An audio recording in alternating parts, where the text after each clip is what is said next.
Boa noite a todos.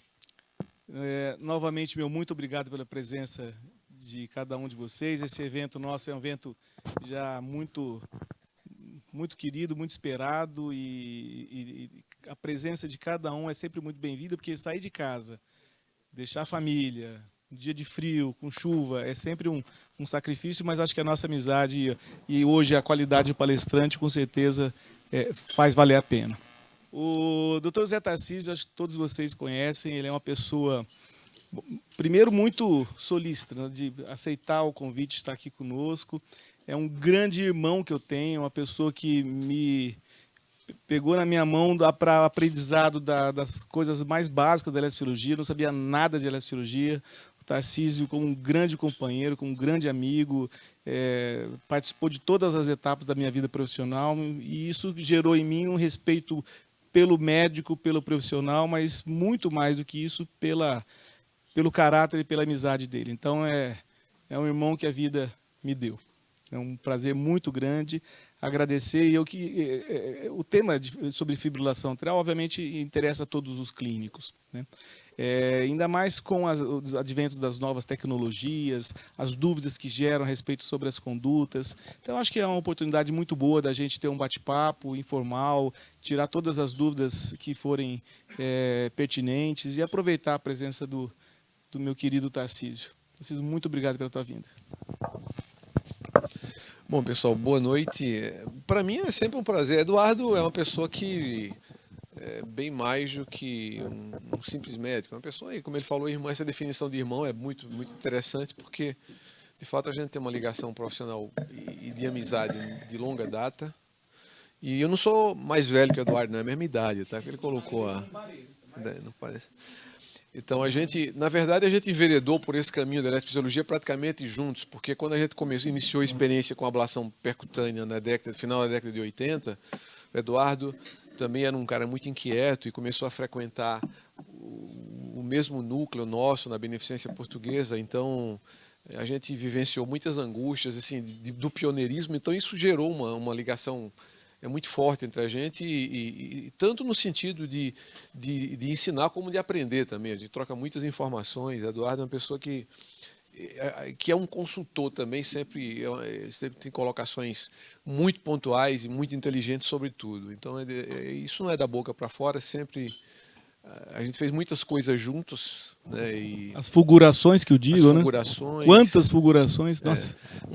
Uma coisa que é muito curiosa, se vocês entrarem no site dos Arquivos Brasileiros de Cardiologia e clicarem istmo mitro-pulmonar, é uma coisa bem específica da eletrofisiologia. Mas se vocês colocarem ablação do istmo mitro-pulmonar, vocês vão ver que é o segundo artigo no mundo sobre umas observações que nós fizemos juntos, na verdade, que a gente não conseguia entender e que, regado por um uísque, a gente sentou, puta, o que é isso e tal, alguns... E é uma coisa muito legal isso, porque a gente sempre trocou muitas informações, né? E continua trocando, né? E para mim é um prazer sempre estar junto com o Eduardo. E a gente vai falar um pouquinho sobre fibrilação atrial. O intuito é ser uma apresentação informal, vocês podem interromper, conversar. Até porque fibrilação é um universo de coisas, né? Então, tem muito o que se discutir. A fibrilação eu costumo dizer que é uma arritmia que até o ortopedista consegue diagnosticar, né? Então, é uma arritmia de fácil diagnóstico, não há muito que... Não tem muito o que discutir em relação a ela, mas o tratamento dela é muito complexo. Eu sempre comento que até meados da década de 1990, 1995, ninguém falava em ablação de FA, né? É um negócio que era uma caixa preta, ninguém tocava. Foi a partir do final da década de 1990 que se percebeu que era possível modificar a história natural dela pela intervenção, que era uma coisa que a gente já fazia com as taquicardias supraventriculares, com a síndrome de Wolff-Parkinson-White, as taquicardias ventriculares também, mas a fibrilação era intocada. E foi só a partir de 1990, da final da década de 1990, que isso começou a ser feito, né? A gente vai falar um pouquinho sobre isso para frente. Ela é uma arritmia muito frequente, é até redundante estar repetindo isso, mas a importância epidemiológica da fibrilação atrial é muito grande porque a população está envelhecendo e a fibrilação é uma arritmia típica do envelhecimento. A gente vê no jovem, mas ela é bem mais frequente no idoso. Esse é um artigo muito interessante que foi publicado em 2018, que é uma continuidade da corte de Framingham, na verdade, enfocando a fibrilação atrial dentro de uma perspectiva de quem não tinha fibrilação atrial, na verdade. É uma coorte de ultra longa duração, um acompanhamento muito longo de pacientes que foram recrutados para a corte de Framingham com aos 50 anos de idade, sem fibrilação atrial, e que foram isolados em categorias de risco de acordo com alguns parâmetros que foram estabelecidos, como o consumo de... Aqui não está funcionando, viu? Voltou a... Bom, acho que ele bloqueou. Eles selecionaram alguns... É melhor apontar para lá? Não vai.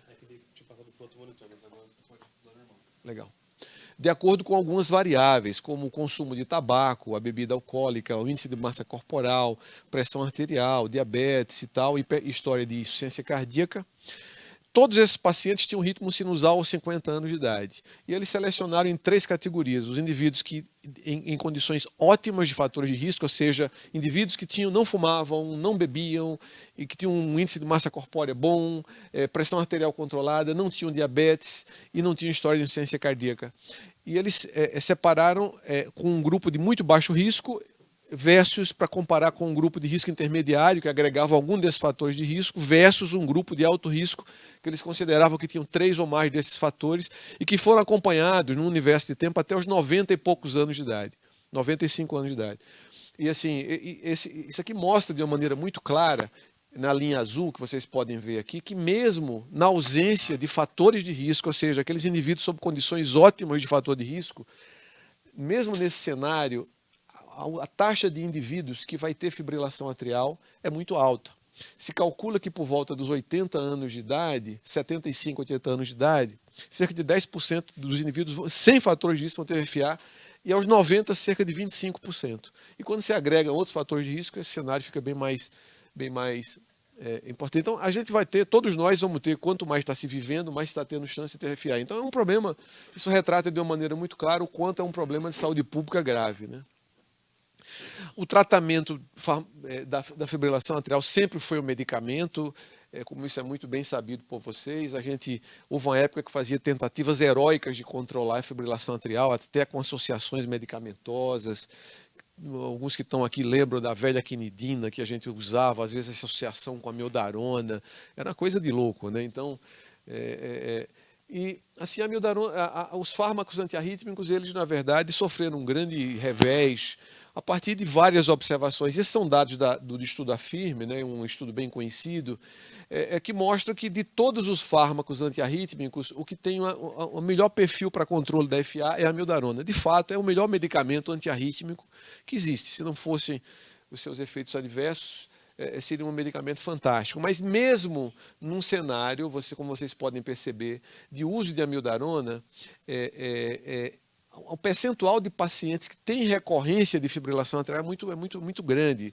Em 2 anos, se calcula que 50% dos pacientes que se mostraram inicialmente controlados com o uso de amiodarona voltam a ter fibrilação atrial. Esse é um material nosso, é um material pequeno, mas ele é muito representativo disso. Foi um pós-graduando nosso que levantou há uns anos atrás, de uma coorte pequena de 42 pacientes portadores de fibrilação persistente, que foram impregnados com amiodarona, cardiovertidos e foram acompanhados. Vocês percebem que a taxa de evolução, de recorrência de fibrilação atrial é muito alta. Em 1 ano, 35% dos pacientes já tinham recorrido. Em 2 anos, praticamente 50% dos pacientes tinham fibrilação atrial de novo. Então, o que tudo isso mostra, sem falar nos efeitos adversos, né, que toxicidade pulmonar pela amiodarona, essa clássica e coloração cinza azulada pelo uso prolongado da amiodarona, que a gente percebe nesses pacientes que fazem uso durante muito tempo, 12 anos aqui no caso. Então, e os diversos estudos que procuraram comparar o controle do ritmo versus o controle de frequência, como o PIAF, o RACE, o AFIRME, o STAFF, o Hot Café, na verdade, não conseguiram demonstrar bons resultados com o controle do ritmo por via medicamentosa versus o simples controle de frequência. Então, essa é a conclusão que se tem até meados da década de 1990, quando se percebe que tinha que se buscar outras alternativas para controle da fibrilação atrial, porque o medicamento ele não se mostrou uma alternativa interessante. É importante se dizer que não é que o ritmo sinusal seja ruim, ou seja, a tentativa de recuperar o ritmo sinusal seja ruim. É que o controle do ritmo por via medicamentosa não se mostrou uma abordagem interessante. Essa é a grande conclusão que se chegou. Então isso deu margem para o desenvolvimento das técnicas de ablação, ou seja, era uma dificuldade que havia, ninguém sabia como fazer isso, mas no final da década de 1990 a gente teve o grande boom com o surgimento das técnicas de ablação por catéter. E isso é muito interessante vocês entenderem, para situar como foi desafiador o desenvolvimento dessas técnicas. Isso aqui é uma representação esquemática do que seria uma via acessória num paciente portador de taquicardia supraventricular, né? É uma circunstância em que você tem um circuito macro-reentrante em que o impulso ele gira por uma rota muito bem definida e única. Você tem uma estrada onde a eletricidade gira pelo sistema normal, volta pela via acessória, num movimento circular único. Então, se você enfoca um paciente desse para ablação, com um único disparo de radiofrequência, se você destrói essa via acessória, você curou o paciente. Em termos de fibrilação atrial, você consegue clicar aqui, isso é um filminho só para... Aqui embaixo tem uma... Não, volta. Você vai conseguir com o mouse. Isso, exatamente. A fibrilação atrial é isso, é a representação de como a eletricidade se propaga no músculo atrial. Não daquela forma organizada como é numa via acessória. Então, como você enfocar uma arritmia onde o comportamento elétrico na massa muscular se dá dessa forma. Esse era o grande desafio. É por isso que a FA foi a última grande barreira a ser superada quando a gente fala de intervenção. Entretanto, algo muito interessante e que a gente não tinha em mente até então era a questão de que para você ter um incêndio, você precisa de uma fagulha. Todas as taquicardias macro-reentrantes ou reentrantes, para elas serem desencadeadas, elas precisam ter de um substrato e elas precisam de ter um mecanismo indutor, que é um trigger. Ou seja, como incêndio. O incêndio ele precisa de uma fagulha e precisa de um material combustível para que aconteça. Então, notem, isso aqui é bastante interessante, que é um eletrocardiograma muito elucidativo de um paciente nosso de 35 anos de idade, portador de uma fibrilação atrial solitária, um coração estruturalmente normal, né, que ele sai de uma rajada de taquicardia atrial, ele entra num ritmo sinusal, e vocês notem que aqui, deixa eu tentar ampliar, mas não está dando, mas enfim, notem que na sequência a gente tem uma ectopia que cai no segmento ST, que inicia todo o processo fibrilatório, ou seja... Perfeito, exatamente, está bem aqui assim. Então, o ritmo sinusal, vocês notem que nesse segmento ST não tem nada, e que nesse segmento ST aparece uma pequena ondinha P.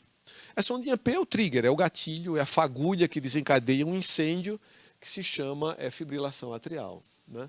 Então, isso...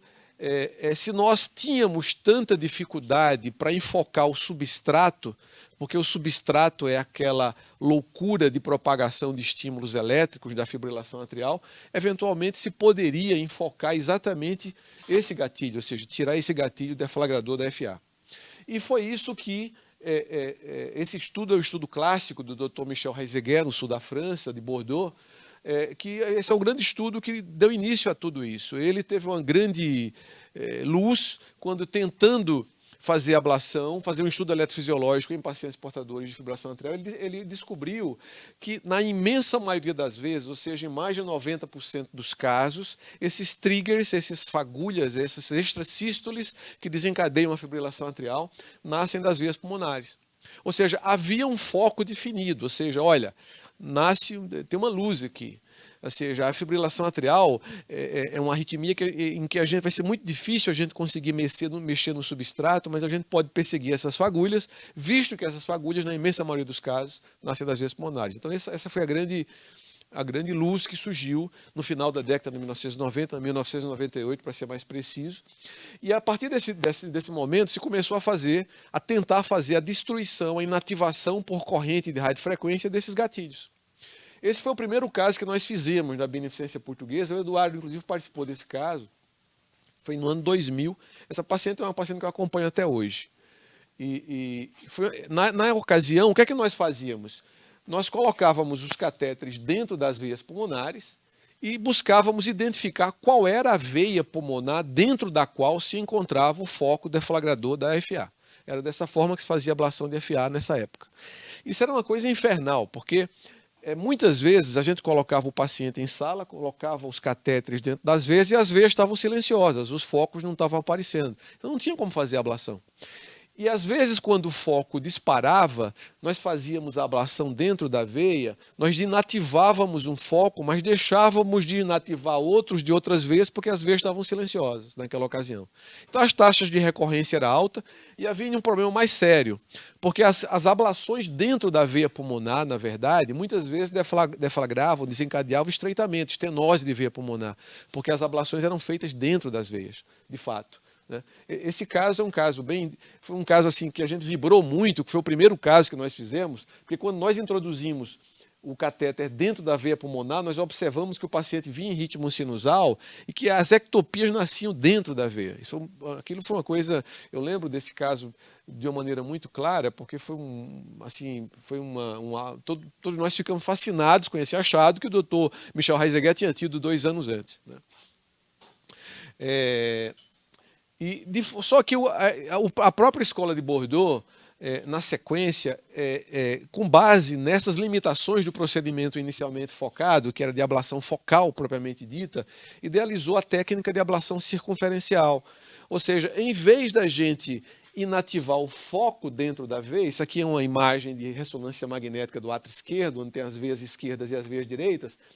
Em vez de introduzir o catéter para tentar inativar esse foco, eles idealizaram o isolamento circunferencial, ou seja, fazer uma ablação circunferencial nos ósteos das veias, com o intuito de encurralar esses focos dentro das veias, ou seja, desconectar as veias eletricamente do miocárdio atrial. Então, por mais que a veia disparasse, esses impulsos elétricos não ultrapassariam essa barreira e, consequentemente, o paciente ficar em ritmo sinusal. Essa foi uma grande revolução, porque permitia que nós tivéssemos uma taxa de sucesso, mesmo em veias que durante o procedimento estariam silenciosas.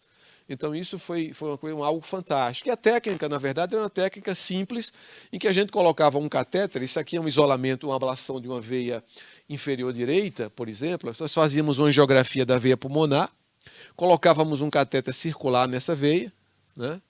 E identificávamos por meio desses eletrodos aonde estavam as traves de conexão da veia ao miocárdio atrial e direcionávamos as lesões de radiofrequência para os pontos onde estavam essas traves.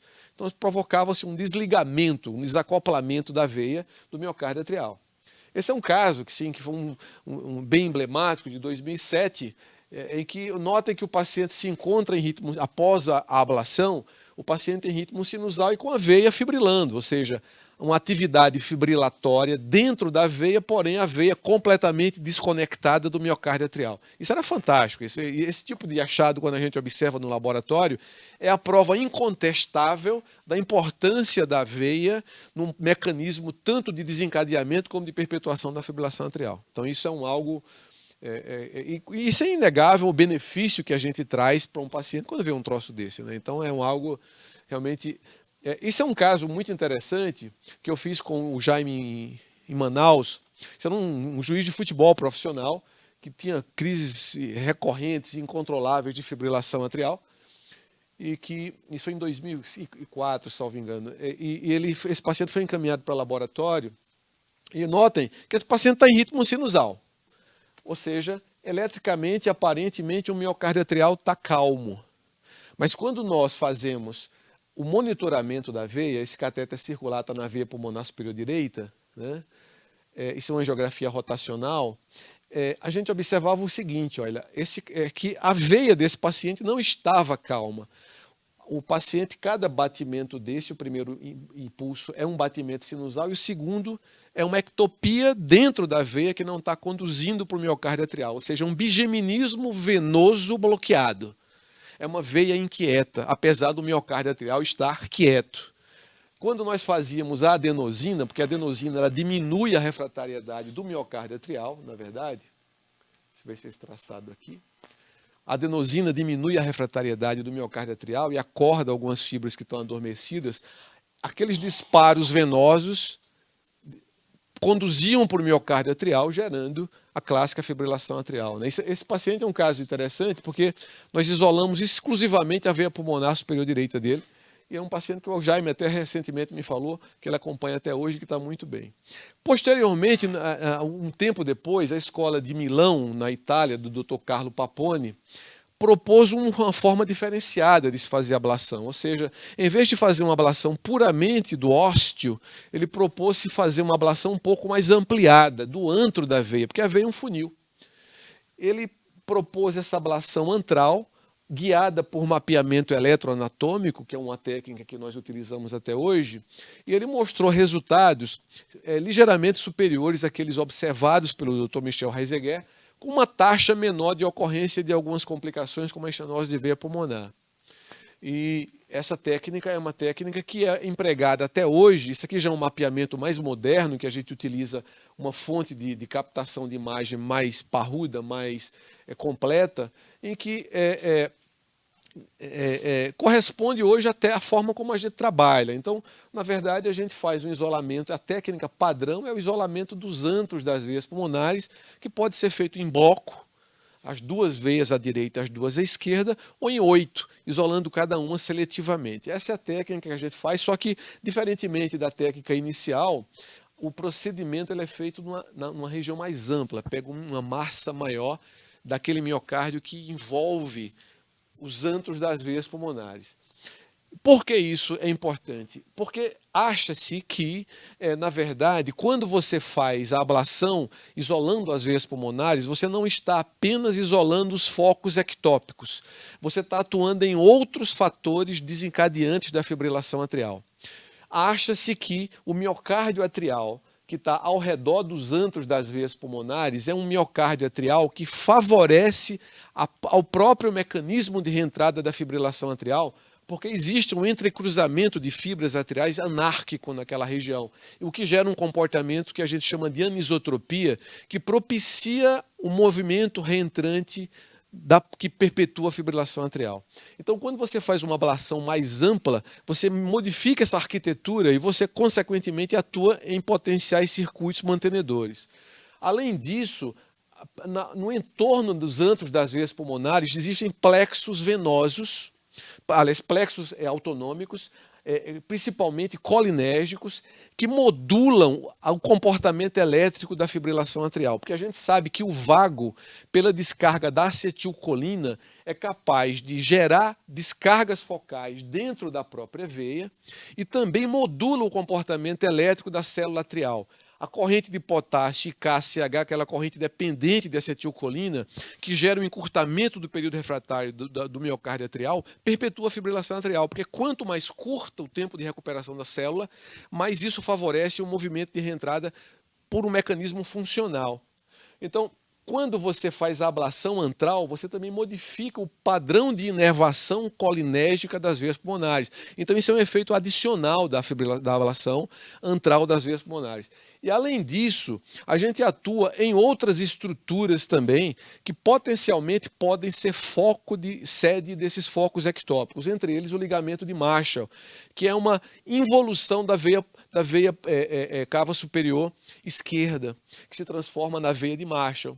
Então, acha-se que nas fibrilações atriais, principalmente aquelas que dependem de tônus adrenérgico, a fibrilação atrial dita adrenérgico dependente, eu me empolguei aqui, apertei um botão errado, que corresponde ao ligamento de Marshall, é uma série de focos ectópicos que podem trigar a fibrilação atrial. E fortuitamente, esse ligamento de Marshall, ele passa junto ao antro da veia pulmonar superior esquerda. E quando nós fazemos essa ablação antral, a gente também destrói potenciais focos ectópicos que estejam aí. Então notem que a ablação antral das veias pulmonares, diferentemente do que se pensava inicialmente, ela não apenas contém os focos ectópicos, ela também atua em outros mecanismos potencialmente mantenedores ou desencadeantes da própria fibrilação. Eu não sei se está claro, mas é bastante interessante tudo isso. Então, com o passar do tempo, diferentes técnicas surgiram para se obter esse mesmo resultado. Isso é uma técnica que ainda é utilizada. A gente começou a utilizar isso cedo. Então, nós fomos, inclusive, para Minneapolis, logo que no Brasil não tinha, o Eduardo e o nosso grupo, a gente foi uma experiência, inclusive, pioneira aqui no Brasil com essa técnica, que é a técnica do one shot, na verdade, de disparo único, que você coloca um único eletrodo na veia pulmonar e você faz, com um único disparo, você tenta fazer o isolamento da veia com mínimos disparos. Dificilmente você consegue fazer um bloqueio de toda essa região com um único disparo, mas reduzia bastante o número de disparos de radiofrequência. Isso é um grupo de Israel que veio fazer conosco em 2014, pregar essa técnica e tal. Na verdade, isso é uma técnica que a gente não tem utilizado. Eu não sei se o Eduardo tem feito aqui ainda, a gente não tem utilizado, mas porque duas razões. Primeiro, ela é muito intuitiva, porque se baseia na radiologia, na radioscopia. A gente não tem muito controle do quanto a gente está dentro ou está mais para fora. É mais difícil comprovar o isolamento venoso também. E a gente teve a gente ficou um pouco decepcionado a partir do momento que se começou a observar uma taxa em literatura de uma incidência relativamente significativa de embolia cerebral assintomática, detectada por ressonância magnética principalmente. Eles tentaram modificar a formatação do eletrodo para diminuir esse problema, mas tem uma publicação de 2017, salvo engano, que mostrou que mesmo com a modificação do eletrodo, haviam casos de embolia silenciosa que não eram desprezíveis. Então a gente acabou abandonando essa ideia. Eu não faço mais, não tenho feito. Mas tem muitos grupos que fazem, ainda que mantêm isso. A Alemanha fazia muito, mas conversando recentemente com alguns eletrofisiologistas alemães, mesmo na Alemanha eles diminuíram a taxa de uso. A crioablação é uma técnica alternativa em que você coloca um balão, na verdade, você faz a mesma coisa que fazia com radiofrequência, só que com esfriamento. Então você faz um esfriamento de 70 graus centígrados negativos, na verdade, e você promove uma necrose antral da veia pulmonar pelo congelamento usando nitrogênio líquido. Essa é uma técnica que é interessante. Os resultados dos estudos mostram que são superponíveis aos obtidos com a radiofrequência. Aqui no Brasil ainda é um procedimento que a gente tem dificuldade para fazer, porque é uma técnica que ainda não está validada pela Agência Nacional de Saúde Suplementar. Então a gente está brigando na sociedade para tentar incluir isso no rol, mas é hercúleo isso, a gente não consegue entender bem, porque o custo de uso desse balão é praticamente igual ao da radiofrequência, mas a gente não consegue viabilizar isso na prática clínica, porque, como não está no rol, as operadoras se recusam a pagar. Mas a vantagem desse tipo de procedimento é que exige uma curva de aprendizado menor. Então, para os profissionais que estão começando a fazer ablação, é uma técnica mais simples. Ela permite um menor tempo de procedimento, consequentemente com menor tempo de exposição à radioscopia e na verdade, com resultados superponíveis. Aqui no Brasil, lá no Rio de Janeiro, tem um grupo da AMIL que trabalha bastante, porque a AMIL conseguiu validar essa técnica dentro do próprio protocolo que eles estabelecem com os prestadores. Aqui em São Paulo, não sei se você fez algum caso aqui já, Eduardo, a gente está em vias de começar a fazer agora. Então, as dificuldades que se tem para implementar essas novas tecnologias, que é novo aqui, lá fora já não é, já se faz há bastante tempo, né? Agora, um dos grandes problemas, essa é uma série de casos do grupo do Dr. André Natali, que foi publicado em 2009, que mostra mais ou menos, representa o que significa a ablação sob aspecto de resultado, né? Então, notem que esses são os resultados de ablação. Essa linha corresponde à ablação da fibrilação atrial paroxística, junto com a fibrilação atrial persistente de curta duração. Curta duração é aquela FA com menos de 1 ano. E essa curva representa a ablação da FA de longa duração, a FA com mais de 1 ano de duração. Vocês notem que, mesmo em grupos de alta expertise, aqui são mais de 1.000 pacientes que foram enfocados, de 12 centros que fazem isso com grande volume, as taxas de sucesso de ablação paroxística e persistente de curta duração, em torno de 1 ano, estão na faixa aí em torno de uns 80% dos casos. E quando a gente fala de FA de longa duração, esses resultados eles não são muito bons, eles caem para valores abaixo de 60%. Né? Esses são os resultados que foram apresentados por esse grupo em 2009. Quando você repete o procedimento, esses resultados melhoram. Então isso é muito importante que o clínico tenha isso, essa noção, de que quando você indica uma ablação para tratamento de fibrilação atrial, o paciente tem que ser prevenido que existe uma possibilidade de haver necessidade de repetição de um segundo procedimento para que a gente tenha resultados melhores. Então, quando a gente repete mais do que uma sessão de ablação, esses resultados eles melhoram muito, eles só ficam superiores a 90% na fibrilação atrial paroxística. E também melhoram bastante na FA persistente e persistente de longa duração. Eles vão para valores que ficam na casa aí mais ou menos de 70%. Mas mesmo assim, nós mantemos 10% a 15% de recorrências na FA paroxística e taxas de 30%, 40% ou 50% até em algumas séries na FA persistente. É isso que motivou o desenvolvimento de novas técnicas que propiciem melhorar esses resultados. Porque a simples ablação das veias pulmonares é isso que ela nos dá de resultado. Então, diferentes técnicas têm surgido. Eu não vou me ater a todas elas, vou falar rapidamente. Existem técnicas de ablação em linhas, de fazer linhas no miocárdio atrial, com o intuito de compartimentalizar o miocárdio atrial, diminuir a massa crítica, que é passível de fibrilar, que é uma técnica proposta pelo grupo de Bordeaux também. Surgiram outras técnicas, como a ablação de áreas de atividade complexa, ou seja, direcionar lesões para o miocárdio atrial, aonde se observe uma anarquia maior de atividade elétrica. Técnica de ablação, essa técnica foi validada pelo Dr. Nandebani, da Califórnia, em 2004. Nós nos animamos muito com isso. Eu me lembro, em 2004, a gente participou de uma mesa redonda no Congresso de Arritmia. Nos pareceu a solução para a FA persistente, ou seja, conseguir direcionar as lesões não apenas para os focos deflagradores, mas identificar os circuitos reentrantes mantenedores da fibrilação atrial. É uma perspectiva de atuar no gatilho e atuar também no próprio elemento de manutenção da fibrilação, que seriam os circuitos. Esses resultados, infelizmente, eles não conseguiram ser reprodutíveis em estudos mais longos. Em 2012 se propôs a identificação de rotores, ou seja, por técnicas especiais de mapeamento, você identificar as áreas onde estavam os circuitos. Em 2014, o Dr. Marruch publicou o resultado desse estudo, que foi muito empolgante, que é a tentativa de identificar áreas de fibrose no miocárdio atrial esquerdo que permitiriam para a gente fazer uma pré-seleção dos potenciais pacientes que seriam melhor responsivos à ablação.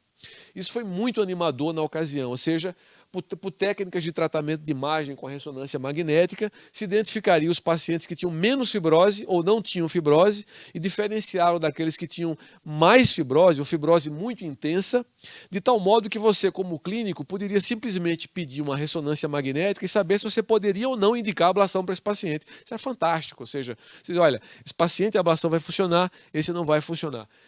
A empolgação com esse método foi muito grande, mas infelizmente, eu tive até recentemente conversando com um pessoal que trabalha com ressonância em grande volume, não há reprodutibilidade desses resultados.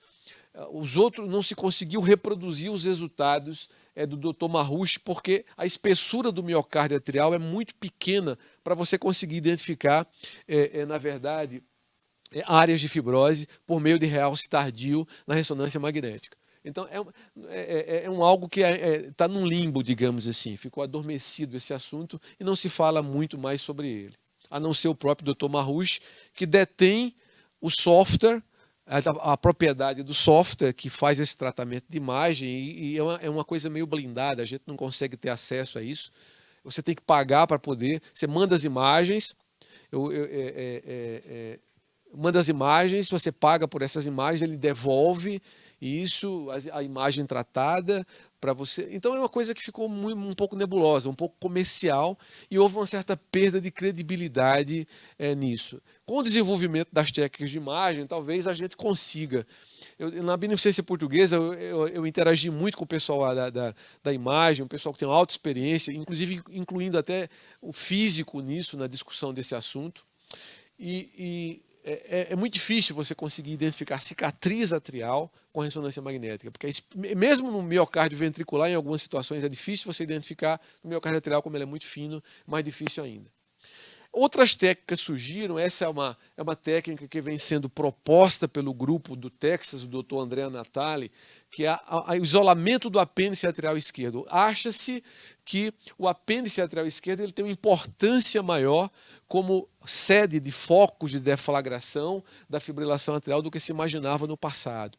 É uma técnica que vem sendo proposta, esse é o resultado do estudo BELIEF, que foi publicado em 2016, mas ainda não é um assunto universalmente aceito. O Dr. André Natali propõe que se faça uma ablação do apêndice atrial esquerdo sistemático nos pacientes portadores de fibrilação atrial persistente, hoje em dia. Mas isso não é universalmente aceito. Alguns grupos preferem fazer isso apenas em circunstâncias em que se identifique o apêndice como sendo, de fato, produtor de arritmia. Ou seja, não sistematicamente isolá-lo como ele vinha propondo.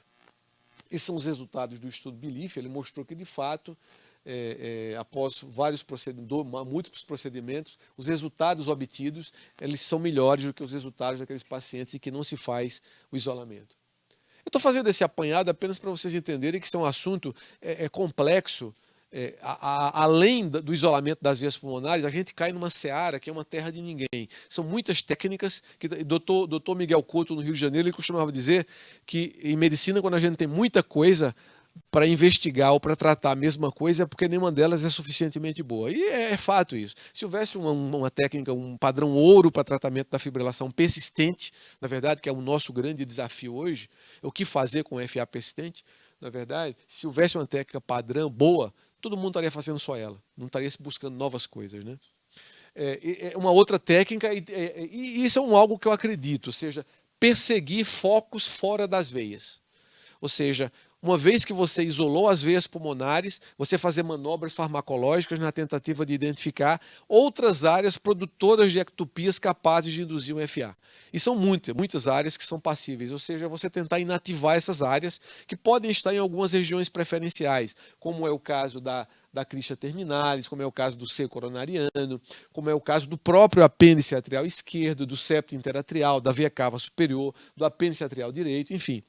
Isso é um outro enfoque para se tratar a fibrilação atrial. Num cenário de tantas técnicas, né, e tantas tecnologias, essa é a pergunta que é posta, né? A ablação é uma opção eficaz no tratamento da FA? Eu acho que isso é importante, é a pergunta mais importante para o clínico, de uma maneira geral, que lida com o paciente e que indica a ablação. Esse é um resultado de uma revisão sistemática, de uma meta-análise que foi publicada em 2018, num cenário de recrutamento de vários estudos que envolviam pacientes com mais de 10 anos de segmento. Na verdade, vocês notem que as taxas de sucesso nesses vários estudos, após um único procedimento, na verdade, a gente, quando fala de fibrilação atrial paroxística, as taxas de resultado são essas, ou seja, em torno de 2 anos a gente vai ter em torno de 80% de controle do ritmo. E quando a gente fala de FA persistente, esse resultado cai em 2 anos para algo em torno de 70%. Quando a gente fala em enfoques que lidam com mais do que um procedimento, esses resultados eles melhoram. Uma das perguntas que se formulava sobre o tratamento da fibrilação atrial com catéter é se ele seria capaz de alterar desfechos duros, dentre eles a mortalidade total. Essa era uma grande pergunta que se fazia. E em 2005 começou a ser construído o estudo Cabana, que vocês devem ter ouvido falar nele, que foi publicado agora recentemente no início do ano, que é um estudo que visou enfocar pacientes portadores de fibrilação atrial submetidos à ablação, no sentido de ver se a ablação seria capaz de reduzir desfechos duros como mortalidade, como acidente vascular cerebral, a mortalidade súbita, também por parada cardíaca, e também taxas de sangramento maior. É um estudo que teve esse desenho. Esse estudo foi apresentado o ano passado, foi publicado agora recentemente. E assim, esse estudo foi bem desanimador para nós que trabalhamos com eletrofisiologia, porque os resultados que na verdade foram apresentados mostraram que quando se comparava a ablação aos fármacos, não houve um impacto significativo da ablação sobre a tentativa de controle medicamentoso no que diz respeito a esses desfechos ditos duros, né? A mortalidade, fenômenos hemorrágicos maiores, parada cardíaca e também parada cardíaca e acidente vascular cerebral incapacitante. Esses foram os desfechos que foram avaliados por esse estudo. Existe uma série de ressalvas a esse estudo, que a gente pode comentar. O maior deles é a metodologia, na minha opinião, como esse estudo foi construído. Esse estudo, eu não esperaria, eu pessoalmente, honestamente, resultados diferentes. Porque o critério de inclusão desse estudo é um critério muito amplo. A gente sabe que a fibrilação atrial é uma entidade muito heterogênea. Não existe uma fibrilação atrial única.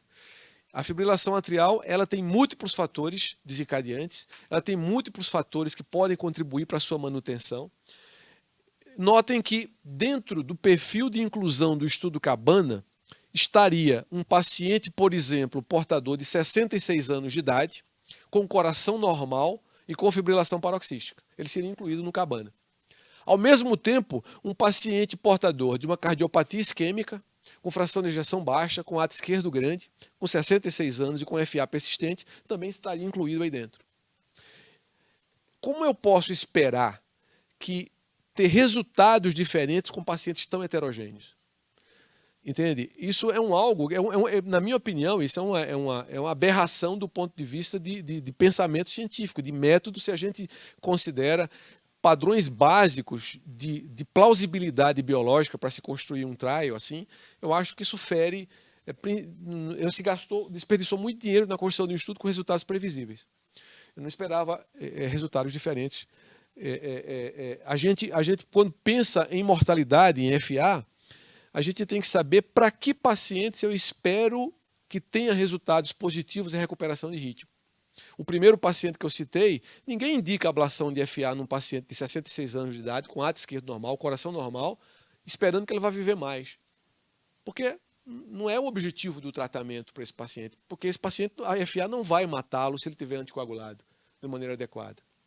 Porém, um doente que tem uma cardiopatia isquêmica, com fração de ejeção baixa, com fibrilação atrial persistente, eu espero, recuperando o ritmo dele, que ele viva mais. Porque a FA induz um aumento de consumo de oxigênio pelo miocárdio, aumenta a isquemia miocárdica, enfim, ele vai ter uma chance maior. E o estudo que mais mostrou isso foi o Castle, que é um estudo que foi conduzido especificamente em pacientes com insuficiência cardíaca, que mostrou que os pacientes que têm insuficiência cardíaca e têm FA, a recuperação de ritmo por ablação implicou em menor taxa de mortalidade. Isso é plausível, porque o cara tem insuficiência cardíaca.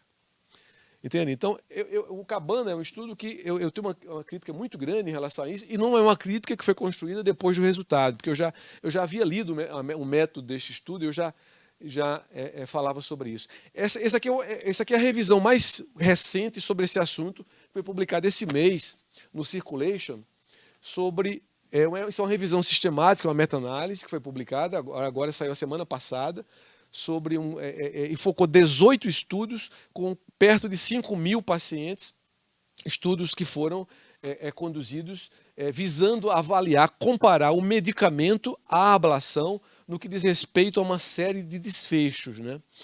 Um dos desfechos enfocados é o controle da arritmia, onde fica de uma maneira muito patente, isso a gente já sabia, que mesmo em cenários, a comparação simples da ablação versus a droga, a ablação de fato é superior. Quando a gente enfoca paciente e compara a ablação com controle de frequência, simplesmente a ablação é superior.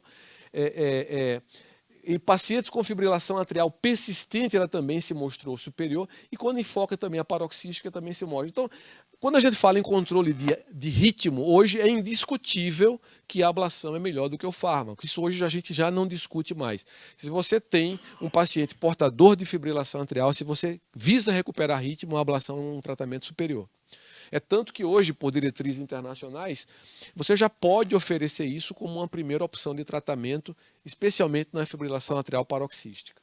E quando a gente fala em mortalidade também, e compara diversos estudos que foram realizados, esses resultados também tendem, na verdade, a jogar para o benefício da ablação. Notem que nessa árvore, na verdade, o estudo que mais puxa o resultado positivo da ablação é o Castle, que foi conduzido em quem? Em paciente com insuficiência cardíaca. Porque é plausível que o indivíduo que tenha um fator de risco adicional complicado pela fibrilação atrial vai morrer menos se eu tratá-lo e recuperar o ritmo. Então isso é muito, bastante racional, sensato. Né? Aqueles critérios do Bradford Hill, que na verdade ele estabelece os 9 critérios para que você tenha uma sensatez na construção de um pensamento, na construção de um desenho, de um estudo, que você elabora o desenho de estudo, eu acho que não foram muito respeitados no estudo Cabana. E aqui, né, na verdade, o Cabana é um dos estudos que puxa o benefício da... Parou de novo aqui o meu... Bom, mas enfim, vamos adiante. O estudo Cabana é um dos estudos que, na verdade, puxou depois contra a ablação no que diz respeito a exatamente a redução de mortalidade, na minha opinião, em decorrência desses aspectos aí metodológicos que eu coloquei.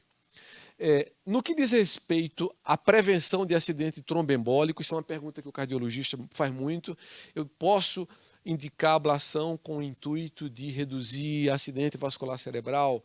Isso é algo que, até onde a gente sabe, não existem informações suficientes que permitam que a gente interrompa o anticoagulante pós-ablação no paciente de alto risco.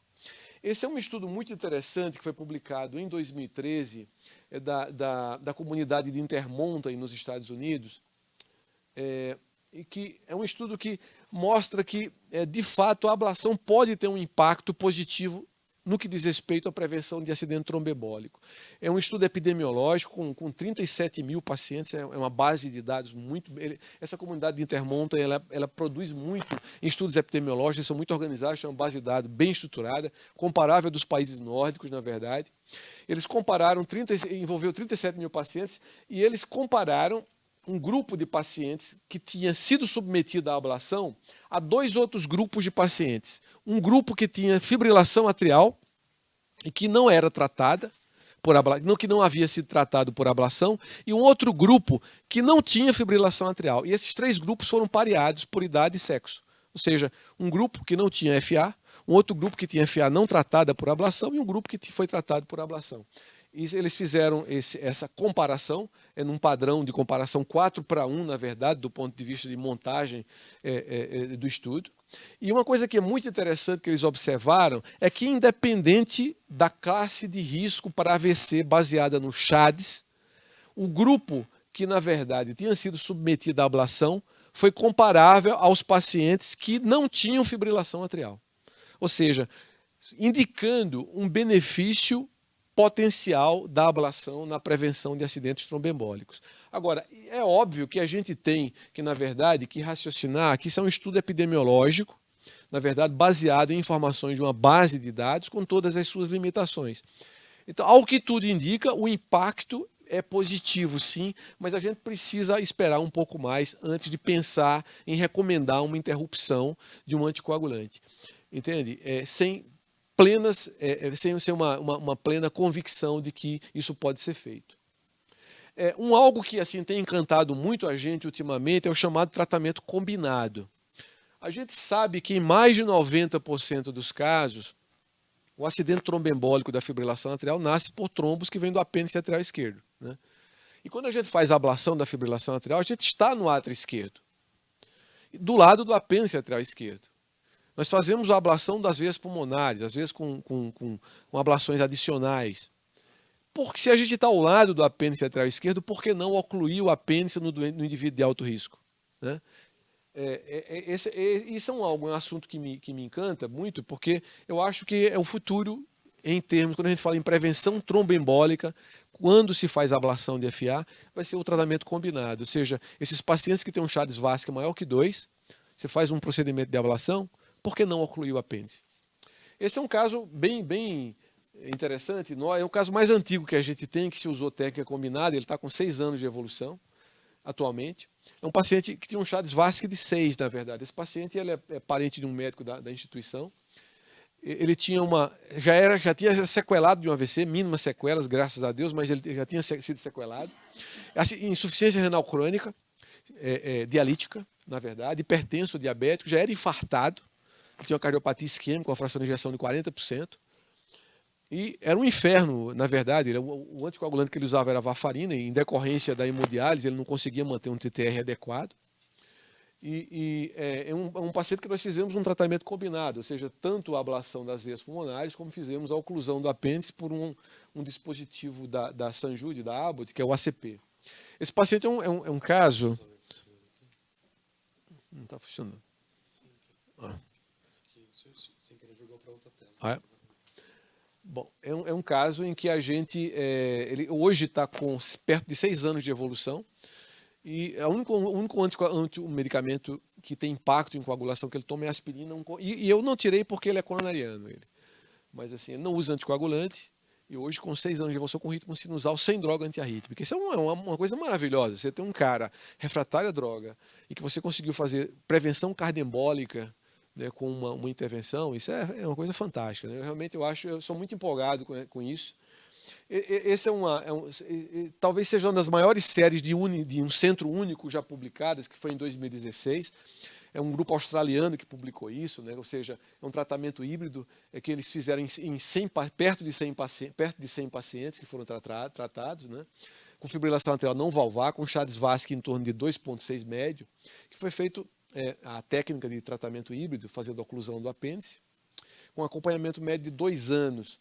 E notem que ao final de 2 anos eles não tiveram nenhum caso de AVC. Eles tiveram, na verdade, um único caso de AVC, que foi um paciente que tinha uma doença vascular, na verdade. Ele tinha marca-passo, atribui-se o AVC à doença vascular, porque no próprio gravador de evento ele tinha marca-passo, não se conseguiu identificar a ocorrência de fibrilação atrial. E houve uma morte por suicídio, né, nessa amostra dele, nessa série dele. E, na verdade, esse paciente foi submetido à autópsia mostrando a prótese completamente endotelizada, né? Ou seja, que, na verdade, não havia uma área exposta potencialmente trombogênica. Esse paciente ele se suicidou 7 meses depois da obstrução da oclusão do apêndice. Uma das complicações mais temidas na ablação, nem tudo é festa, né? Assim, todo procedimento ele gera chances de complicações. A fístula atriosofágica é a complicação mais temida. Nós tivemos a infelicidade na Beneficência Portuguesa de ter 2 casos, 3 casos na verdade, 2 foram a óbito, um paciente ficou sequelado. É uma complicação muito grave, porque nós fazemos, na verdade, a ablação do ato esquerdo e o esôfago passa por trás do ato esquerdo. Então existe a chamada lesão térmica esofágica, que ela pode amadurecer e se transformar numa fístula. E isso é catastrófico, porque o esôfago, sendo uma estrutura cheia de ar e contaminada, então isso implica na entrada de micro-organismos mediastino, então gera uma mediastinite brutal, que evolui rapidamente para septicemia, entende? E também embolia gasosa. O primeiro caso que a gente teve, em menos de 12 horas, ele foi a óbito. Na época o Zé Pedro chegou a operá-lo, mas o coração praticamente já estava... Não dava mais. Então isso é um problema ainda não resolvido. Hoje em dia, isso é uma publicação que nós fizemos, que nós fizemos no Europace, de uma compilação de casos aqui no Brasil, de 10 casos que foram coletados de diversos centros aqui no Brasil, mostrando que uma taxa de ocorrência em torno de 0,1%. ou seja, 1 em cada 1000 pacientes aproximadamente podem desenvolver uma fístula atrial, mesmo com as novas tecnologias que a gente está adotando. Então, diversas técnicas de proteção do esôfago estão surgindo. Tem uma técnica potencial que surgiu agora, que eu praticamente sou bastante animado, que é a utilização de aplicações de curta duração com a potência mais alta, então você esquenta menos o esôfago. A gente está com uma experiência que a gente vai apresentar no congresso agora, de 20 casos, salvo engano, estudados com endoscopia no dia seguinte, com uma taxa muito baixa de lesão térmica esofágica. Mas essa é um desafio ainda, e a gente sempre que indica um procedimento de ablação, a gente também conversa com o paciente sobre essa possibilidade, que apesar de ser rara, e de fato é rara acontecer, mas é possível, e é uma complicação potencialmente grave. Agora, eu acho que esse é o grande cenário que hoje a gente tem, que nós trabalhamos com arritmia, quando a gente fala de fibrilação atrial, até onde a gente pode ir. Eu acho que isso, até onde eu devo parar de insistir na recuperação do ritmo sinusal, né? Existem casos que são claros, os extremos de pacientes com átrio esquerdo pequeno, com fibrilação atrial paroxística, sintomática, é indiscutível o benefício e a indicação. Nos pacientes com fibrilação atrial persistente até 1 ano, os resultados são bons, porém não são tão bons quanto da FA paroxística. Na FA persistente, sintomática, de longa duração, aí abre-se um ponto de interrogação, né? Isso é uma coisa que eu me bato muito. Eu acho que a gente, em medicina, precisa estabelecer um freio, né? Então, até aqui, é por isso que eu me empolguei muito no início com a fibrose atrial. A fibrose parecia identificar um potencial elemento que podia nos indicar até onde a gente podia ir. Mas, infelizmente, ainda não prosperou a técnica, que se viria como um fator de balizamento para indicar ou não uma ablação. E, pessoal, era isso que eu tinha para apresentar para vocês, e a gente está aí. Tarcísio, sem comentários, né? A sua apresentação é transparente, clara, e eu continuo sempre me impressionando pela capacidade didática que você tem. Muito obrigado. Acho que tenho certeza que vão ter muitos comentários e dúvidas, e aproveitar a tua presença.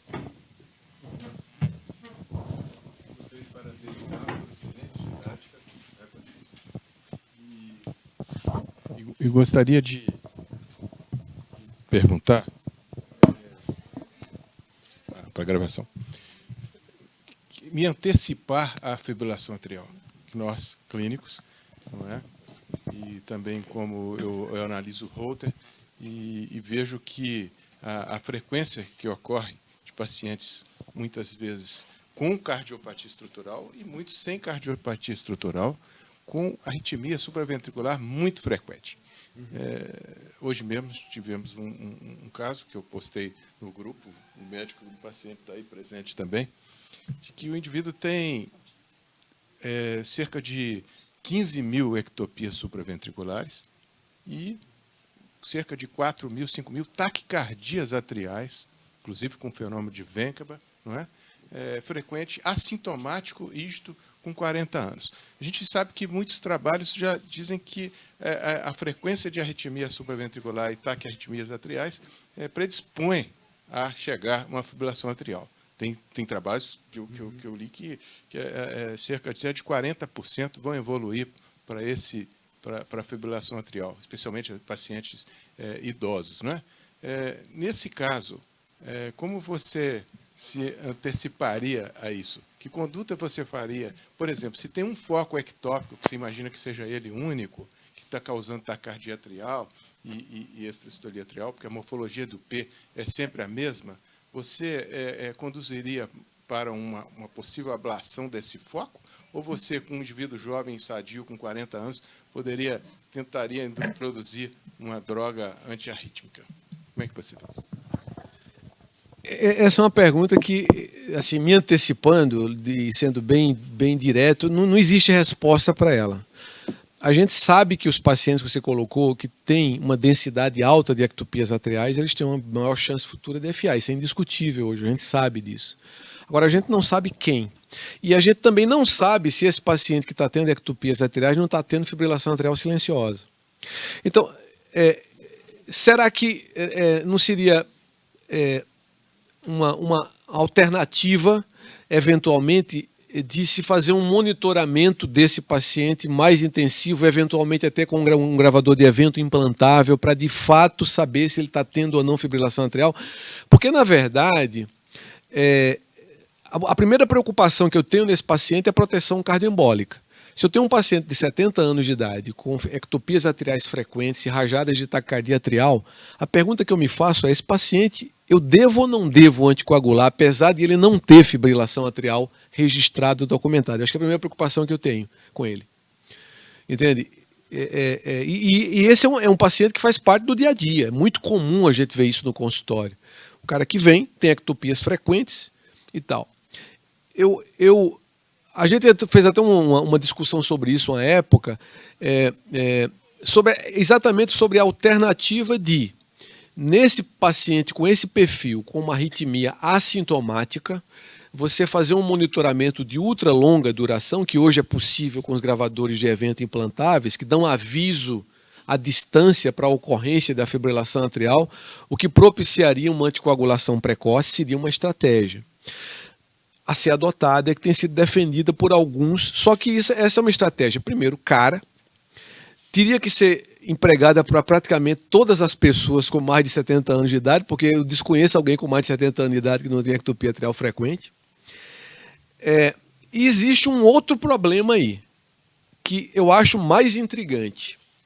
Uma pergunta que tem sido feita é se a fibrilação atrial é a causa do acidente tromboembólico, ela não é mensageira de uma doença atrial trombogênica.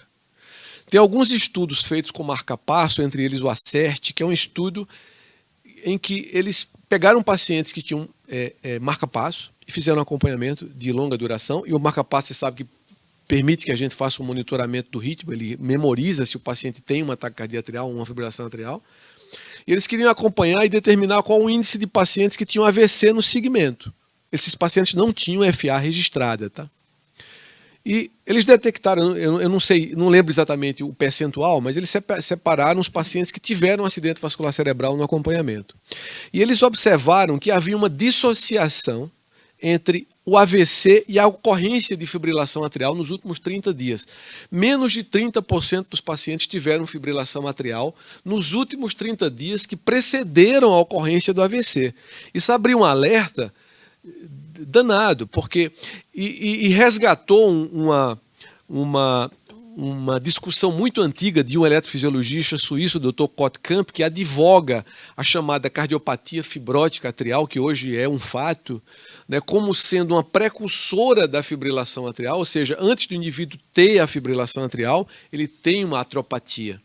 E é possível que o determinante da embolia não seja propriamente a fibrilação atrial, seja o acometimento estrutural do átrio determinado por uma atriomiopatia. Então, isso é algo que hoje que eu acho que é mais intrigante quando a gente fala de fibrilação atrial e de proteção cardioembólica. É possível, tá? Isso não tem elemento para dizer isso. Que talvez nesse paciente um bom marcador para se anticoagular ou não anticoagular seria a avaliação estrutural. Eventualmente pelo eco transesofágico para determinar a velocidade de esvaziamento do apêndice atrial esquerdo, o tamanho do átrio esquerdo, duração da onda P, que é um marcador de acometimento estrutural também, estrutural do átrio. Então, eventualmente esses elementos podem induzir você a anticoagular ou não um paciente de 70 anos com a carga de fibrilação atrial alta, assintomática, sem fibrilação atrial registrada. Agora, no que diz respeito à ablação, eventualmente, ao controle da arritmia, você fez uma pergunta mais instigante ainda. Porque a gente sabe hoje que quanto mais precocemente você faz a ablação da FA, melhor o resultado. Ou seja, se você deixa evoluir para uma FA persistente, os resultados ficam progressivamente piores. Ou seja, no paciente que tem ectopias atriais frequentes, assintomáticas ainda, você colocou uma situação ainda pior, porque o cara não sente, fazer ablação e eventualmente isolamento de veias pulmonares e perseguir focos extrapulmonares para evitar que futuramente ele tenha uma FA, é algo que ninguém sabe se isso vai ou não trazer benefício. À luz do que a gente sabe, a gente não permite ainda que se ponha um paciente desse em sala para se fazer um procedimento desse tamanho, entendeu? Perfeito. Não sei o que o Eduardo pensa sobre isso, eu acho que vale a pena também ver a opinião dele.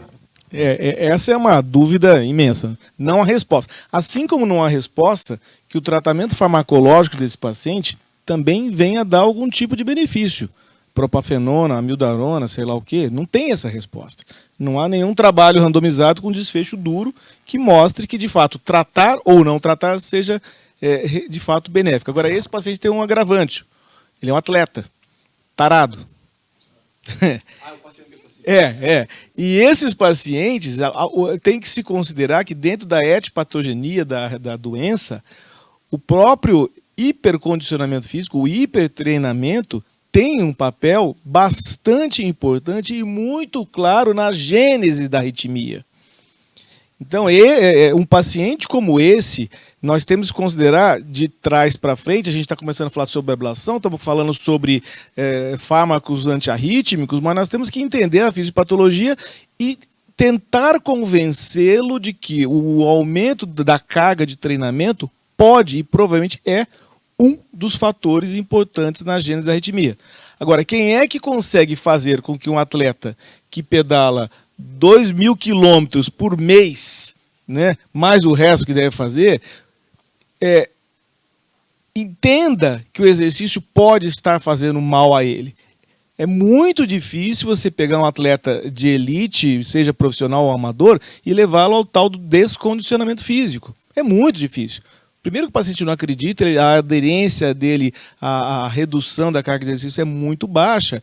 E você fica num baita de um dilema, que é um cara dele vem pedir um atestado para ele poder subir o Himalaia a pé, vai fazer um exercício. Como é que você vai fazer? É muito complexo isso, né? Agora, intuitivamente, eu acho que depende muito da segurança. Se o paciente se sente seguro em conviver com a sua própria arritmia e a gente aguardar a história natural, porque a primeiro episódio de fibrilação, aí nós temos resposta.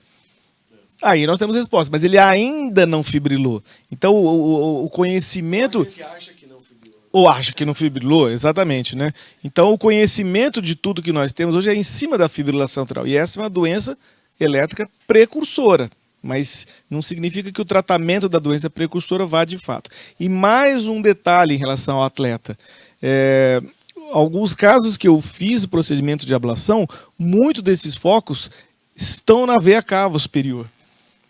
Né? Então, além de fazer o isolamento das veias pulmonares, você faz o isolamento, faz o teste de estresse com indutores de arritmia, isoprenalina em doses altas, você começa a ter rajada às vezes da cava superior e você também tem que isolar eletricamente, da mesma forma que você faz a veia pulmonar, você tem que isolar a cava superior e ali tem frênico passando do lado direito. Então você começa a agregar um grau de complicação numa pessoa que é atleta. Então isso tem que ser considerado dentro de uma abordagem, porque por mais que você veja a morfologia de onda P, as chances dessas ondas P, de haver ondas P caindo no segmento ST, que você não tem informação adequada sobre morfologia, não nos permite dizer que sejam arritmias unifocais sempre. É um complicador, né? E colocando essa questão do atleta, ainda tem um agravante. O cara, quando é atleta e tem FA, é possível que ele já tenha um grau de acometimento de musculatura, sabe, significativo, porque a gente sabe que a atividade física, além da parasimpaticotonia, da atividade, que é um fator predisponente para a fibrilação atrial, a gente sabe disso, existe aumento de carga de mediadores inflamatórios, existe uma maior fibrose atrial, o átrio esquerdo do atleta ele é mais dilatado, então é um átrio já remodelado eletricamente e estruturalmente. Então, isso eu acho e nem sei, eu não sei se o descondicionamento, isso que estou querendo dizer, seria suficiente para restabelecer uma normalidade para esse atleta, sabe? Agora, essa questão do idoso que você falou, que faz muito parte do dia a dia, eu tenho uma tendência, eu estou falando como eu faço no dia a dia. Isso é algo que eu faço dessa forma, na ausência de evidências maiores, porque a gente não tem evidência que propicie se tomar esse tipo de conduta. No paciente que tem uma certa idade, que tem ectopias atriais frequentes com rajadas de taquicardia atrial registrada, eu busco alterações, algumas alterações estruturais que me induzam a imaginar que existe uma potencialidade maior para ter acidente vascular trombembólico. Entre eles, eu utilizo o eco transesofágico.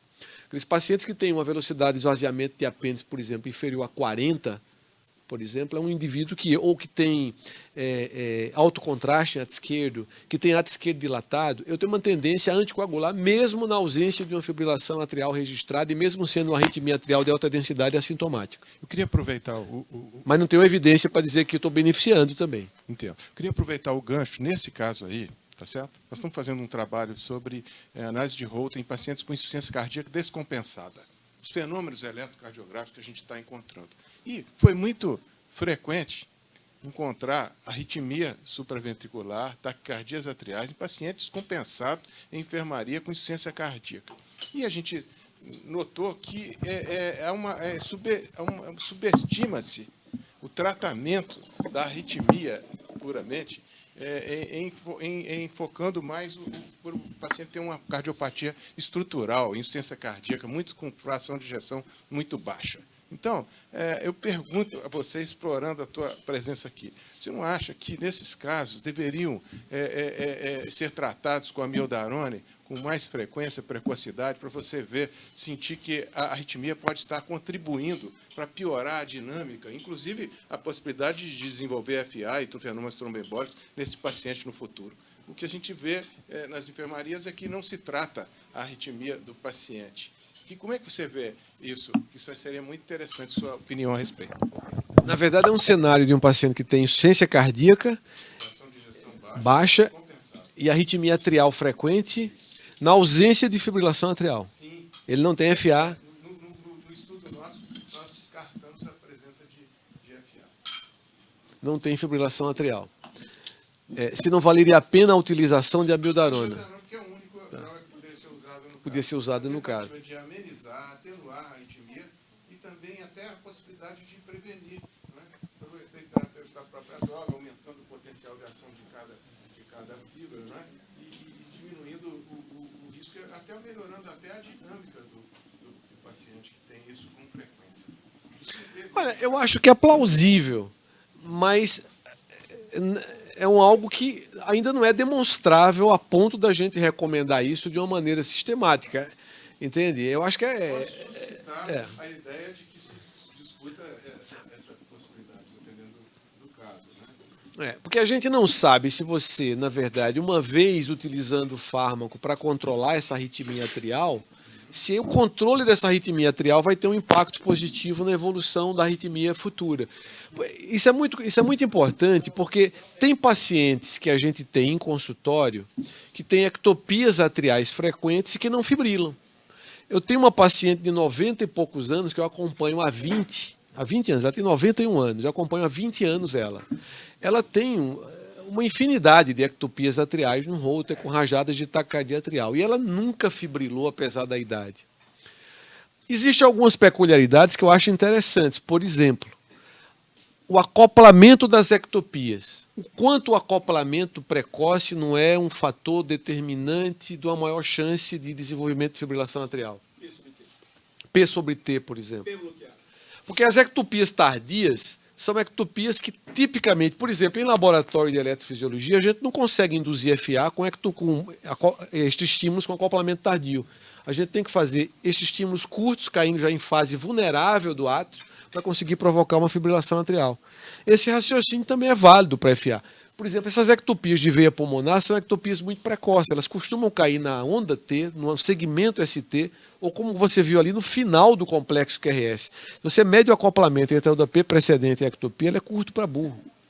Então, essa variável qualitativa da ectopia atrial também tem que ser levado em conta, porque muitas vezes você tem um cara com muita ectopia atrial, mas é uma ectopia atrial que ou não nasce de uma região potencialmente indutora de fibrilação atrial, porque às vezes tem pacientes que têm, a gente observa muito isso, uma única ectopia da veia pulmonar induz um FA, e você tem ectopias que nascem de outras regiões que não conseguem induzir FA, ou seja, o ponto de origem da ectopia também é determinante da maior chance de ocorrência da fibrilação, entendeu? Então, é por isso que essa resposta é uma resposta que a gente não tem como dar, cara. Entende? E até porque a própria fibrilação também agrega outros problemas, a própria amiodarona também agrega outros problemas. Então, se você utilizar a amiodarona sistematicamente em todo paciente de insuficiência cardíaca com ectopias atriais frequentes, é plausível você imaginar que você possa ter um benefício futuro, que você vai reduzir o remodelamento desse átrio, a menor chance de fibrilar no futuro. Mas eu acho que é interessante, por que não fazer um estudo com um desenho desse tipo, né? Em que você envolva um grupo tratado, um grupo não tratado, e vê a evolução futura no que diz respeito a vários desfechos, fibrilação atrial, outro agravamento de insuficiência cardíaca, internação, sei lá, outras coisas assim. Necessidade de marca-passo, mais a beta-bloqueador, mais a amiodarona. Tem todo um contexto para ser analisado, né? Muito bem.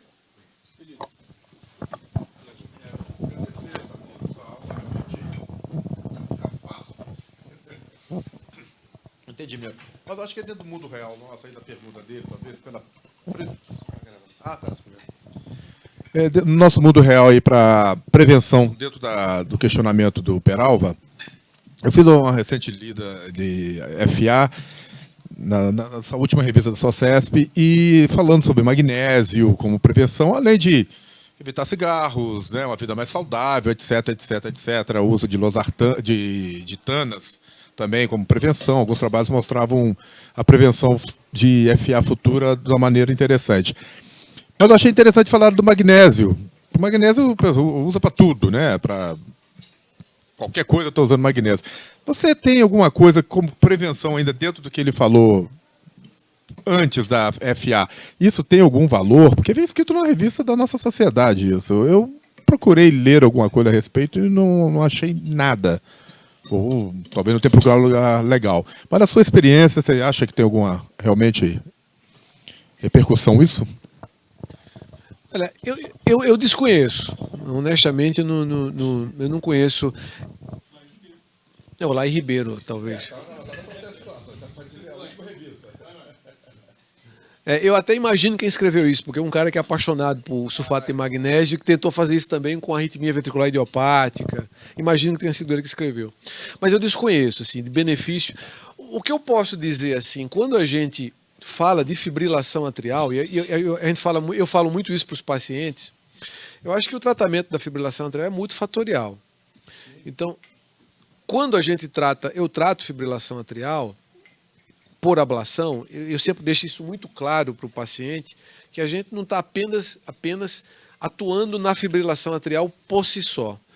Que esse controle de todos os periféricos, por exemplo, de perda de peso, controle de apneia de sono, tem vários estudos demonstrando que quando o paciente trata a apneia, os resultados da ablação são significativamente maiores. E a apneia é um negócio epidêmico, de agora se começou a se investigar mais, apareceu mais. Então é algo que a gente... O controle de hipertensão, o controle de diabetes, você melhora os resultados do controle. Então é um tratamento multifatorial, não é um tratamento específico da fibrilação atrial. Isso é uma coisa que a gente sempre deixa muito claro quando indica o procedimento de ablação, né? Que é típico que a taxa de recorrência é muito maior quando o paciente se maltrata, né? Então... é isso. Tarcísio, mais uma vez, obrigado pela sua presença aqui, que muito nos honra. E ainda dentro desse questionamento desse paciente, que é um paciente meu, assim, me sinto confortável pelo tipo de percepção que a gente tem com relação à informação, orientação que vai dar. E pela dificuldade que eu vou ter, eventualmente, para convencê-lo a seguir uma investigação complementar dentro dessa linha de resultados do que o Holter, que o Peralva citou. E a minha preocupação, assim, que ele realmente é um atleta de alta performance, que faz atividade de alto impacto. Qual a idade dele? 41. Ele não tem doença estrutural, ele fez um... FA assintomática. Não, ele fez... Extracício. Ele tem uma densidade de ectopia enorme, como o Peralva citou.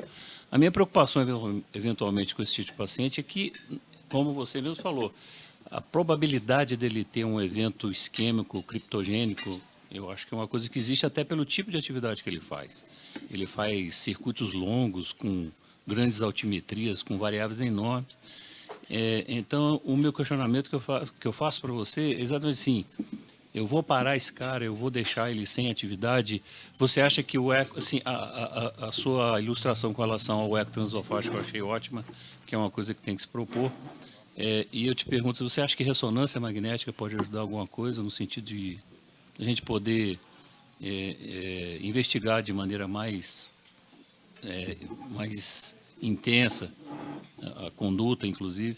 E o outro questionamento que eu faço: eu acredito que ele esteja fazendo uso de algum suplemento anabolizante.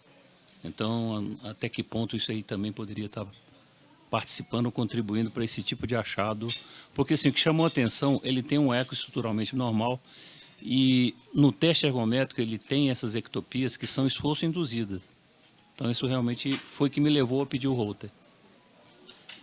O pior é que até difícil, o uso né? de um beta-bloqueador nesse paciente, você não pode, que ele deve ser bradicárdico. A Né? frequência de base ele é uma frequência muito boa. E assim, o eco, assim, apesar de ter todo esse perfil de atividade, não é um eco que é um eco normal, não tem grandes alterações estruturais de espessura, de septo, parede anterior, mas sim, a minha preocupação é essa: o que eu vou fazer com esse cara? Vou botar ele quieto, parado. Independente disso, assim, a minha preocupação é essa. Realmente foi um achado muito significativo que o Peralva passou para mim, né? E assim, há 2 anos atrás, quando foi a última vez que ele fez o controle, absolutamente sem nenhuma alteração, inclusive sem nenhuma arritmia no teste. Não tem o Holter, o Edu, pelo seguinte: o que chamou a atenção, ele fez eu pedi o Holter em função do achado que o Marco fez no teste, que chamou a atenção dele, sim. Ele começa com algumas ectopias, mas durante o esforço aumenta a frequência da ectopia dele. Assim, o que eu penso? Nós não temos resposta sobre o tratamento farmacológico. Nós não temos, por isso de desfecho, nós não temos resposta sobre o tratamento ablativo. Sabe-se que o exercício físico intenso pode agravar essa situação e que muito provavelmente, no seu perfil psicológico dele, vai ser difícil de fato diminuir. No mínimo, um acompanhamento muito próximo com monitorização. Deixar. O looper não vai ajudar muito, porque o looper ele é gravado normalmente somente quando o paciente tem sintoma e o paciente aciona. Então o looper não vai trazer um valor agregado. Talvez um Holter de uma semana, um Holter prolongado, ou esses monitores subcutâneos de monitorização, assim, desculpa, perdão, né? Possam de fato trazer algum benefício e detectar o momento em que ele desenvolva a fibrilação. Porque daí ele entra nos trials, que até então é intuitivo, é possível que ele tenha de fato a necessidade de tratamento, mas só nós não sabemos. Agora, monitorizá-lo de perto, isso é bastante intuitivo, né? Mas qual a melhor abordagem? Não sei. Se, por exemplo, se o paciente chega e fala: olha, isso está atrapalhando, eu não consigo ir mais para uma atividade física, eu não consigo ter uma liberação cardiológica que me faz fazer a minha vida. É um paciente que vai aceitar um procedimento ablativo com uma certa facilidade, porque a vida dele normalmente é o esporte, né? Agora, isso tem que ser discutido com o paciente, que não há uma resposta, não há uma conduta única, universal e aceita por todos, né? Na verdade, esse é um paciente que está num limbo, né? Ninguém sabe exatamente o que fazer com ele. E não existe resposta. A partir do momento que o cara, como o Eduardo falou, passou a fronteira da FA, a gente já tem informações para saber o que vai fazer. Esse paciente não chegou até lá e nem a gente sabe se vai chegar também, nem esse detalhe, né? Ele tem ectopia atrial, é um atleta, a gente sabe que a atividade física excessiva pode estar contribuindo para isso. Ele não vai parar de fazer atividade, isso é fato, porque é o mundo real. Júnior, eu teria uma tendência nesse paciente a não fazer nada com ele, honestamente, salvo simplesmente acompanhar mesmo, entendeu?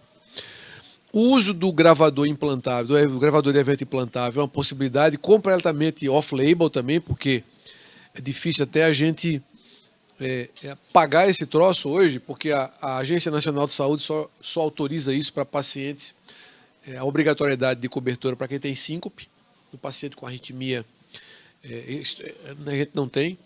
Nós estamos defendendo para ser criptogênico agora esse ano. Para ver ser criptogênico agora está. Imaginando que a gente implante um gravador de evento nele. o gravador de evento é uma ferramenta que se comunica com um telefone celular, a gente fica sabendo de antemão e poderia, por exemplo, recomendar uma anticoagulação precoce ou o tratamento precoce da fibrilação atrial. A gente também não sabe se isso vai ter um impacto na redução de chance de AVC. Inclusive no estudo A7, eles não conseguiram, porque o estudo A7, quando ele foi desenhado, foi com esse objetivo, detecção precoce de FA para que o cara tomasse um anticoagulante em casa. Eles não conseguiram demonstrar benefício da anticoagulação precoce na ocorrência do acidente vascular cerebral. Tem um problema, esse não é um estudo que... Ele é um estudo observacional, na verdade. Ele não é um estudo que foi desenhado para isso. Tem alguns estudos correndo com esse intuito atualmente. A gente saber se a detecção precoce é possível, se é factível a anticoagulação precoce. Tem inclusive um estudo correndo com a apixabana, que eu não lembro, tu recorda do nome, Eduardo? Correndo com a apixabana, utilizando em pacientes portadores de marca-passo.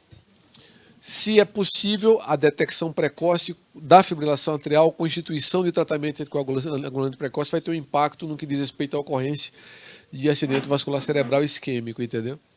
Então, tudo é um ponto de interrogação, Júlio. Assim, a ressonância que você colocou, por exemplo, é uma ferramenta que não vai agregar. Eu acho que o fato de você ter relatado, o eco transesofágico é factível, é possível de fazer, eu acho que pelo menos é uma situação que a gente pode documentar. Você tem um parâmetro estrutural. Sim, um parâmetro estrutural. Eu acho que isso seria bastante até dentro dessa premissa de que ele vai continuar fazendo e voltar melhor informado, para deixá-lo fazer, manter a atividade dele. É uma informação a mais que você vai ter, né?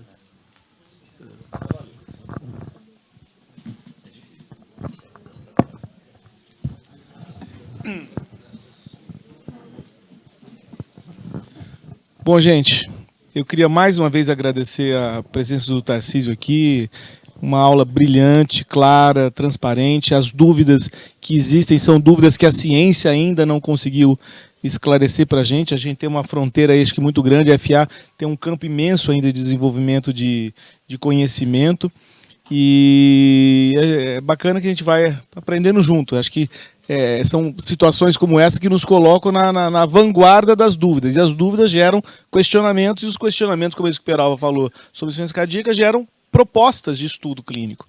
Então isso é bacana, a gente começar a estar no limiar do conhecimento e instigar para que nós possamos sermos fontes geradoras de conhecimento científico. Aí fica o desafio para gerações que têm um sangue novo aí, para a gente poder fazer trabalhos prospectivos da nossa região, da nossa realidade. A gente não tem material humano suficiente para isso.